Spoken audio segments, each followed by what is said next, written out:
ನಮಸ್ಕಾರ ಸ್ನೇಹಿತರೆ, ವರಮಹಾಲಕ್ಷ್ಮಿಯ ವ್ರತದ ಬಗ್ಗೆ ನಾನು ಇಲ್ಲಿ ವಿವರಣವನ್ನು ಕೊಡ್ತಾ ಇದ್ದೀನಿ. ಖಂಡಿತ ಯಾರು ವಿಡಿಯೋನ ಸ್ಕಿಪ್ ಮಾಡದೆ ಪೂರ್ತಿ ವಿಡಿಯೋ ನೋಡಿ. ಕೆಲವೊಂದು ವಿಶೇಷ ಮಾಹಿತಿಗಳನ್ನು ನೀವು ಕೂಡ ತಿಳಿದುಕೊಳ್ಳಬೇಕಾಗಿ ವಿನಂತಿ. ವರಮಹಾಲಕ್ಷ್ಮಿ ವ್ರತವನ್ನು ಶ್ರಾವಣ ಮಾಸದ ಅತ್ಯಂತ ಪವಿತ್ರ ಹಾಗೂ ಮಹತ್ವದ ಹಬ್ಬಗಳಲ್ಲಿ ಒಂದಾಗಿ ಶ್ರದ್ಧಾಭಕ್ತಿಯಿಂದ ಆಚರಿಸಲಾಗುತ್ತದೆ. ಹುಣ್ಣಿಮೆಯ ಹತ್ತಿರವೇ ಏಕೆ ಶುಕ್ರವಾರದಲ್ಲಿ ವರಮಹಾಲಕ್ಷ್ಮಿಯನ್ನು ಪೂಜೆ ಮಾಡಬೇಕು? ಶಾಸ್ತ್ರಗಳು ಮತ್ತು ಸಂಪ್ರದಾಯದ ಪ್ರಕಾರ ಮುಖ್ಯ ನಿಯಮ ಏನಂದರೆ, ಶ್ರಾವಣ ಮಾಸದ ಶುಕ್ಲ ಪಕ್ಷದ ಹುಣ್ಣಿಮೆಯ ಮುಂಚೆ ಬರುವ ಶುಕ್ರವಾರ ಅಥವಾ ಹುಣ್ಣಿಮೆಯ ದಿನ ಬರುವ ಶುಕ್ರವಾರ ಅಂದು ವರಮಹಾಲಕ್ಷ್ಮಿ ವ್ರತವನ್ನು ಆಚರಿಸಬೇಕು ಅನ್ನೋ ಪದ್ಧತಿ ಇದೆ. ತಿಥಿ ಮತ್ತು ದಿನದ ಹೊಂದಾಣಿಕೆ ಕೆಲವೊಮ್ಮೆ ತಿಥಿ ವ್ಯತ್ಯಾಸಗಳಿಂದಾಗಿ ಹುಣ್ಣಿಮೆಯ ಶುಕ್ರವಾರವೇ ಅತ್ಯಂತ ಪ್ರಶಸ್ತವಾದ ದಿನವಾಗಿ ಬರುತ್ತದೆ. ಯಾವುದಾದರೂ ಕಾರಣದಿಂದ ಸೂತಕ, ದೈಹಿಕ ಅಡೆತಡೆ, ಗ್ರಹಣ ಅಥವಾ ಇತರೆ ಅನಿವಾರ್ಯತೆಗಳು ಇದ್ದಾಗ ನಿಗದಿತ ಶುಕ್ರವಾರ ಮಾಡಲು ಸಾಧ್ಯವಾಗದಿದ್ದರೆ ಶ್ರಾವಣ ಮಾಸದ ಮುಂದಿನ ಶುಕ್ರವಾರ ಕೂಡ ಲಕ್ಷ್ಮೀ ಪೂಜೆಯನ್ನು ಮಾಡಬಹುದು ಎಂದು ಹಿರಿಯರು ಹಾಗೂ ಶಾಸ್ತ್ರಜ್ಞರು ತಿಳಿಸಿದ್ದಾರೆ. ಈ ವ್ರತದ ಉಲ್ಲೇಖವು ಸ್ಕಂದ ಪುರಾಣದಲ್ಲಿ ಬರುತ್ತದೆ. ಒಮ್ಮೆ ಪಾರ್ವತಿ ದೇವಿಯು ಪರಶಿವನನ್ನು ಕುರಿತು ಶ್ರೀಯರು ಸಕಲ ಸೌಭಾಗ್ಯ, ಆಯುಷ್ಯ, ಆರೋಗ್ಯ ಹಾಗೂ ಸಂಪತ್ತನ್ನು ಪಡೆಯಲು ಮಾಡಬಹುದಾದಂತಹ ಶ್ರೇಷ್ಠ ವ್ರತ ಯಾವುದು ಎಂದು ಕೇಳುತ್ತಾಳೆ.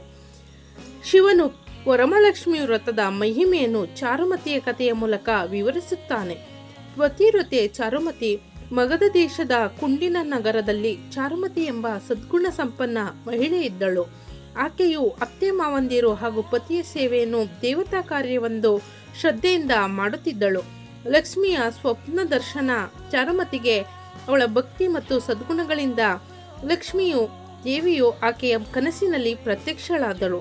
ಶ್ರಾವಣ ಮಾಸದ ಹುಣ್ಣಿಮೆಗೆ ಮುಂಚಿತನ ಶುಕ್ರವಾರ ನನ್ನನ್ನು ಆರಾಧಿಸಿದರೆ ನಿನ್ನ ಇಷ್ಟಾರ್ಥಗಳನ್ನು ನಾನು ಈಡೇರಿಸುತ್ತೇನೆ ಎಂದು ತಿಳಿಸಿ ವ್ರತ ಮಾಡುವ ವಿಧಾನವನ್ನು ಕೂಡ ಬೋಧಿಸುತ್ತಾಳೆ. ಮರುದಿನ ಬೆಳಿಗ್ಗೆ ಚಾರುಮತಿಯು ಈ ಕನಸಿನ ಬಗ್ಗೆ ಕುಟುಂಬದವರೊಂದಿಗೆ ಮತ್ತು ಊರಿನ ಇತರ ಸುಮಂಗಲಿಯರಿಗೆ ತಿಳಿಸುತ್ತಾಳೆ. ಶ್ರವಣ ಶುಕ್ರವಾರದಂದು ಎಲ್ಲರೂ ಜೊತೆಗೂಡಿ ಕಲಶ ಪ್ರತಿಷ್ಠಾಪಿಸಿ ಭಕ್ತಿಯಿಂದ ಮಹಾಲಕ್ಷ್ಮಿಯನ್ನು ಪೂಜಿಸುತ್ತಾರೆ. ಪೂಜೆ ಮುಗಿಸಿ ಕೈಗೆ 9 ಗಂಟುಗಳಿರುವ ಪವಿತ್ರ ದಾರ ಕಟ್ಟಿಸಿಕೊಂಡ ತಕ್ಷಣ ಅವರ ದೇಹಗಳು ಚಿನ್ನಾಭರಣಗಳಿಂದ ಶೋಭಿತವಾದವು. ಮನೆಗಳಲ್ಲಿ ಸಕಲ ಸಂಪತ್ತು ಮತ್ತು ಸಮೃದ್ಧಿ ನೆಲೆಸಿತು. ಅಂದಿನಿಂದ ಸುಮಂಗಲೆಯರು ಈ ವ್ರತವನ್ನು ಪಾರಂಪರಿಕವಾಗಿ ಆಚರಿಸಿಕೊಂಡು ಬರುತ್ತಿದ್ದಾರೆ. ಆಚರಣೆಯ ಮುಖ್ಯ ಪದ್ಧತಿಗಳು ಏನೆಂದರೆ, ಕಳಸವನ್ನು ಪ್ರತಿಷ್ಠಾಪನೆ ಮಾಡೋದು.